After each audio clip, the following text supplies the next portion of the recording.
صل على محمد وآل محمد.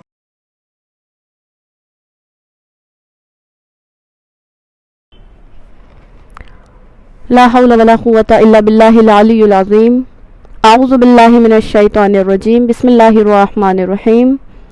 الحمد لله رب العالمين. الصلاة والسلام على أشرف الأنبياء والمرسلين سيدنا ونبينا وشفيعنا مولانا أبو القاسم محمد. اللهم صل على محمد وآل محمد وعجل فرجهم. قال رسول الله صلى الله عليه وآله وسلم: أولنا محمد، أوسطنا محمد، آخرنا محمد، وكلنا محمد. اللهم صل على محمد وآل محمد وعجل فرجهم. الحمدللہ، جیسا کہ جس دور میں ہم اور آپ زندگی گزار رہے، خداوند متعال کا کروڑوں احسان ہے، کروڑوں شکر ہے اس معبود برحق کا کہ جس دور میں ہم اور آپ حیات سے ہے زندگی گزار رہے ہیں، اللہ نے ہمیں اور آپ کو زندگی عطا کی ہے. یہ وہ دور ہے جسے غیبت کبریٰ کا دور کہا جاتا ہے، کہ جس میں آج بھی ایک وارث زہرا پردہ غیب میں ہے، امام زمان پردہ غیب میں ہے.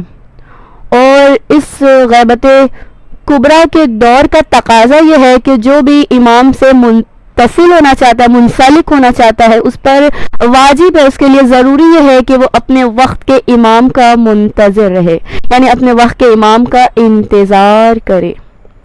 اور اگر دیکھا جائے تو ہمارے اور آپ کے امام آج بھی پردہ غیب میں ہیں. کہ کیا خوب کسی شاعر نے کہا کہ اول کے محمد کو نبوت دے دی، اول کے محمد کو نبوت دے دی، اوسط کے محمد کو امامت دے دی، اور آخر کے محمد کو خدا کیا دیتا، اس لیے کچھ دن کے لیے اپنی ہی غیبت دے دی، اس لیے کچھ دن کے لیے اپنی ہی غیبت دے دی. اور اسی غیبت کبریٰ کا تقاضا یہ ہے کہ جو بھی انسان اپنے وقت کے امام کا منتظر ہوتا ہے، اس کے لیے ضروری یہ ہے کہ حقیقی معنوں میں اپنے وقت کے امام کا منتظر رہے. جیسا کہ ابھی آج جو موضوع ہے میرے گفتگو کا وہ یہی ہے کہ منتظران امام زمانہ کی فضیلت نگاہ معصومین علیہ السلام میں، کہ ایک منتظر امام کی کیا فضیلت ہے، اس کا کیا رتبہ ہے. جو کوئی یہ کہے کہ میں اپنے وقت کے امام کا منتظر ہوں، اس کے لیے معصومین کیا فرماتے ہیں.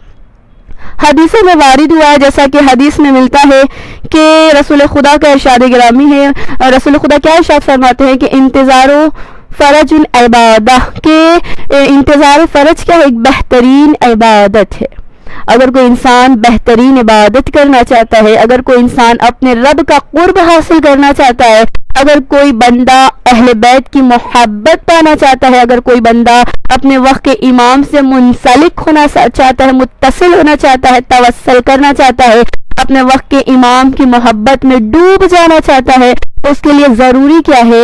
اس کے لیے ضروری یہ ہے کہ وہ اپنے امام وقت کا منتظر رہے. دوسری جگہ حدیث میں وارد ہوا ہے کہ حلال مشکلات مولا متقیان امیر دو جہاں کا ارشاد گرامی ہے کہ افضل الاعمال و شیعتنا انتظار الفرج، کہ میرے شیعوں کے بہترین اعمال میں سے بہترین عمل کیا ہے؟ انتظار فرج ہے. یعنی میرے شیعہ بہت سارے نیک اعمال تو انجام دیں گے، لیکن سب سے بہترین اعمال ان اعمال میں جو قرار دیا جائے گا وہ کیا ہے؟ انتظار فرج ہوگا، یعنی اپنے وقت کے امام کا انتظار کرنا ہوگا. اور جو کوئی اپنے وقت کے امام سے محبت کرتا ہے، وارث زہرا سے، وارث مولا سے، امام وقت سے محبت کرتا ہے، وارث امام سے محبت کرتا ہے، تو اس کے لیے ضروری کیا ہے کہ وہ اپنے امام وقت سے بے قرار طور پر محبت کرے، یعنی جس کا کوئی قرار نہ ہو، جو ہر وقت بے قرار رہا کرے. مولا فرماتے ہیں کہ اپنے وقت کے امام کا انتظار اس طریقے سے کرو کہ وہ انتظار کسی وقت سے معین نہ ہو، یعنی جب صبح ہو تب بھی تم اپنے وقت کے امام کا انتظار کرو، جب دوپہر ہو تب بھی تم اپنے وقت کے امام کا انتظار کرو، شام ہو تب بھی تم اپنے وقت کے امام کا انتظار کرو. یعنی مولا یہ بیان کرنا چاہتے ہیں کہ ایک لحظے بھی تم اپنے وقت کے امام کی محبت سے، معرفت سے اور انتظار سے غافل نہ ہونا. اور دوسری طرح جب کسی نے امام جعفر صادق علیہ السلام سے سوال کیا تھا، مصحف ناطق سے پوچھا تھا کہ مولا یہ بتائیے کہ اعمال کی قبولیت کے لیے اللہ تبارک و تعالیٰ نے کن ارکان کو رکھا ہے؟ اگر کسی بندے کا عمل قبول کروانا ہے تو اس کی کیا شرائط ہیں، اس کے کیا ارکان ہیں کہ جس کی وجہ سے، جس کی بیس پر اللہ ان کے اعمال کو قبول کر لے؟ اگر دیکھا جائے تو ہم تمام کے تمام لوگ نماز روزہ کرتے ہیں، اللہ کی معرفت پانے کی کوشش کرتے ہیں، لیکن ارکان کیا ہے جس کی وجہ سے ہمارے اور آپ کے اعمال قبول ہو جائیں؟ وہ منبع کیا ہے، وہ بنیاد کیا ہے جس کی وجہ سے ہمارے اور آپ کے اعمال قبول ہو سکتے ہیں؟ جب کسی نے مصحف ناطق امام جعفر صادق علیہ السلام سے سوال کیا تو مولا نے فرمایا کہ اعمال کی قبولیت کا جو دار و مدار ہے، اعمال کی قبولیت کا جو ارکان ہے، جو اللہ تبارک و تعالیٰ نے جو رکن قرار دیا ہے، اگر تم اپنے اعمال کو قبول کروانا چاہتے ہو تو تمہارے لیے ضروری یہ ہے، تمہارے لیے واجب یہ ہے کہ تم ہم اہل بیت کی محبت کو قبول کرو۔ کیا فرما رہے ہیں مولا؟ کہ تمہارے لیے ضروری یہ ہے کہ تمہارے دل میں اہل بیت کی معرفت ہونا چاہیے۔ اور دوسری طرف مولا فرماتے ہیں کہ ہماری محبت کے ساتھ ساتھ ہمارے دشمنوں سے بیزاری بھی رکھنا بہت ضروری ہے۔ کیوں؟ ایک مثال سے میں واضح کر دوں، اگر کوئی انسان یہ دعویٰ کرتا ہے، اگر کسی کا تقاضا یہ ہے کہ ہم فلانے سے محبت کرتے ہیں، فلانے کو بڑا پسند کرتے ہیں، تو ہماری محبت کا تقاضا یہ ہوگا کہ اگر ہم اس سے محبت کرتے ہیں تو ہم اس کے دشمن سے کبھی بھی دوستی نہیں رکھیں گے۔ جس سے ہم محبت کرتے ہیں اس کا اگر کوئی دشمن ہوگا تو پھر وہ ہمارا بھی دشمن ہوگا۔ بالکل اسی طریقے سے مولا فرما رہے ہیں کہ تمہیں چاہیے کہ تم ہماری ولایت کو قبول کرو، ہماری معرفت کو اپنے دلوں میں قرار دو، اور دوسری جگہ پھر مولا فرماتے ہیں کہ محبت کے ساتھ ساتھ ہمارے دشمنوں سے بیزاری بھی کرو۔ اور جب تم ہمارے دشمنوں سے بیزاری کرو گے تو اللہ تمہارے ہر عمل کو قبول کرے گا۔ پھر مولا فرماتے ہیں کہ وَانتظار قائمنا، کہ ہمارے قائم کا انتظار کرو، ہمارے قائم کے منتظر رہو، یعنی آخری امام کے لیے تم حد درجہ انتظار یہ کرو کہ کب ہمارے وقت کے امام کا ظہور ہو جائے، کب ہمارے وقت کے امام کا دیدار ہو جائے۔ اور جب تم انتظار کرو گے تو یہی دین کا ارکان ہے، یہی تمہارے اعمال کی قبولیت کا دار و مدار ہے۔ اور اگر دیکھا جائے تو حقیقی معنوں میں ایک منتظر امام کو کیسا ہونا چاہیے؟ کہ آیا ہمارے لیے یہ بات صحیح ہے کہ ایک لہجے میں تو ہم یہ کہتے ہیں مولا ہم آپ کے دید کے مشتاق ہیں، مولا ہم آپ کے دیدار کے طلبگار ہیں، مولا ہم آپ سے ملاقات کے خواہش مند ہیں، لیکن آیا یہ پاسبل ہے، یہ ممکن ہے کہ ایک طرف تو ہم یہ کہتے ہیں مولا ہم آپ کے دید کے منتظر ہیں، آپ کے دیدار کے طلبگار ہیں؟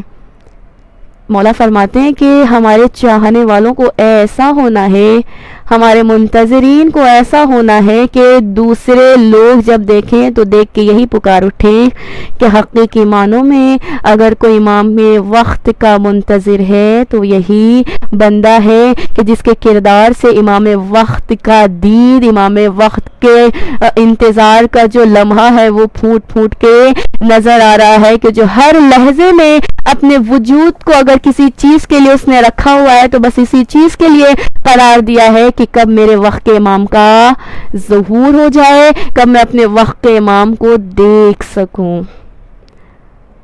ہم اپنے وقت کے امام سے محبت تو کرتے ہیں الحمدللہ، لیکن کبھی ہم نے یہ تصور کیا ہے کہ جو محبت ہم اپنے وقت کے امام سے کرتے ہیں، آیا یہ محبت ہمارے وقت کے امام نے قبول کیا ہے؟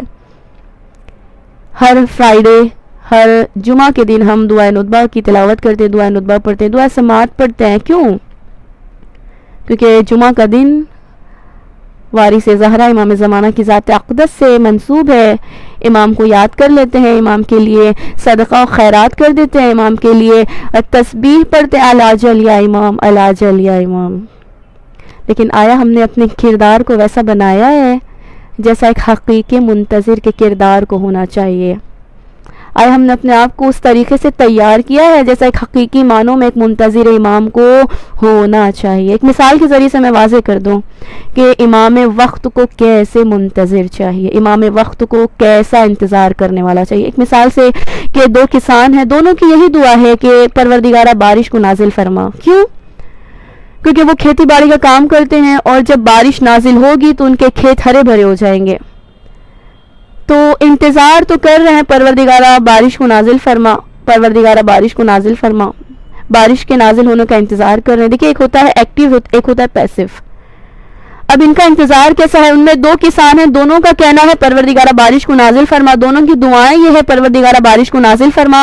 چونکہ جب بارش نازل ہوگی تو ان کے باغ ہرے بھرے ہو جائیں گے، اور جب ان کے باغ ہرے بھرے ہوں گے تو ان کو بہت زیادہ پروفٹ ہوگا، بہت زیادہ فائدہ ہوگا.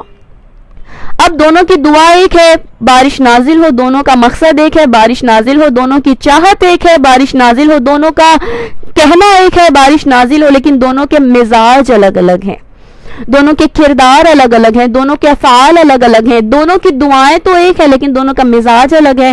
ایک بارش نازل کرنے کی دعا کر رہا ہے، ساتھ ساتھ ایکٹیویٹی بھی کر رہا ہے، زمین کو سینچ بھی رہا ہے، زمین کو تیار بھی کر رہا ہے، زمین میں بیج ڈال رہا ہے، زمین کو آمادہ کر رہا ہے تاکہ جب بارش نازل ہو تو اس بارش کے پانی سے اسے بہت زیادہ فائدہ ہو.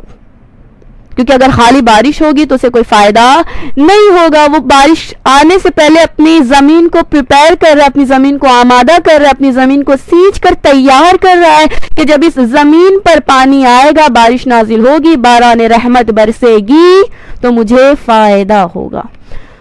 اور اسی کے مقابل میں جو دوسرا کسان ہے جو فقط دعائیں کر رہا ہے اللہ بارش نازل فرما، اللہ بارش نازل فرما، لیکن کوئی ایکٹیویٹی نہیں ہے، نہ زمین کو سینچ رہا ہے، نہ زمین کو پریپیئر کر رہا ہے، نہ اپنے آپ کو زمین کے ساتھ آمادہ کر رہا ہے کہ جب بارش نازل ہو تو اسے کچھ فائدہ ہو. تو جب بارش برسے گی تو بارش تو برسنا ہے، بارش جب برسے گی تو جس نے پہلے سے اپنی زمین کو آمادہ کیا ہے، جس نے پہلے سے ایکٹیویٹی کی تھی اسے فائدہ پہنچے گا، اور جس نے کوئی ایکٹیویٹی نہیں کی ہے اسے کوئی فائدہ نہیں پہنچے گا. بالکل اسی طریقے سے جب تک ہم اپنے آپ کو حقیقی معنوں میں منتظر امام بنا نہیں لیتے، فقط زبانی العجل العجل کہنا کافی نہیں ہے، جب تک کہ ہم اپنے دل کی گہرائی سے اپنے وقت کے امام کو چیخ کر نہ پکاریں کہ مولا ہمارا پورا وجود آپ کے دیدار کا مشتاق ہے. پروردگارہ حقیقی معنوں میں ہمیں نیک توفیق عطا فرما کہ ہم اپنے وقت کے امام کے دیدار سے مشرف ہو سکیں. پروردگارہ ہمارے ایمان کو مستحکم قرار دے کہ جب وارث زہرا کا ظہور ہو تو امام زمانہ خود پکار اٹھیں کہ یہی حقیقی معنوں میں میرا منتظر ہے. پروردگارہ ہمیں نیک اعمال کرنے کی توفیق عنایت فرما. اللہم صلی علی محمد و آل محمد وعجل فرجہم.